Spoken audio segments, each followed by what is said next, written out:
Let's talk about race. So, what is race? Humans like to categorize things in order to simplify their understanding. One example of this is race. Race is a social construction, categorizing people based on mainly skin tone and outward appearance. This is different than ethnicity, as ethnicity is experience-based categories. But what happens when instead of falling neatly into a category, you fall between them? In today's society, if you're black, then you are black. And if you're white, then you are white. But what happens when you're both black and white? Do you then become gray? When a person falls between multiple racial categories, they land in this undiscussed gray area. We must approach this problem from an intersectional view.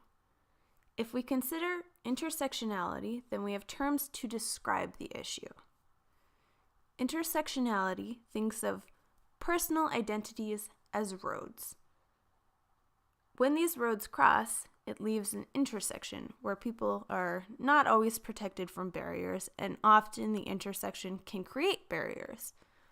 If we think of each race as a road, then multiracial individuals fall into an intersection created by multiple race roads. This intersection is like the gray area between the races. In this intersection, there are a different set of barriers. Individuals become isolated within racial communities as they don't perfectly fit into one race category. The individual can then become segregated from both racial groups as they don't necessarily resemble either one perfectly. Multiracial individuals can look extremely different than someone else who may have the same racial background. For example, siblings with the same parents can look extremely different. This can often make finding community difficult. When discussing race, we lack proper education on language and terminology. We create words to discuss singular race, but somehow lack words to discuss race when multiple overlap. Without proper language, it makes racial intersections difficult to discuss. Multiracial individuals then are often subject to questions like, "Where are you from?" "No, but where are you really from?" Or, "But you don't look like a real insert race here." Strangers come up attempting to guess what a person's racial background is, and often people become more blunt when the multiracial individual appears more racially ambiguous.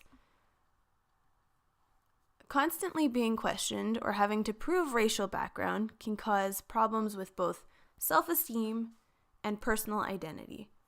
Now, this isn't to say talking or being curious about someone's race is wrong.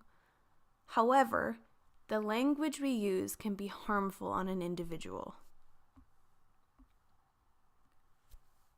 So then, what can we do to help with the barriers created by the racial intersection? We can bring awareness to the topic by discussing it openly. We can educate others on the language that makes the individual feel comfortable. We can ask questions if we are unsure of proper language to use. We can know that being curious about our differences is okay. By talking about the problem, solutions can then be made. Race doesn't have to be a controversial subject.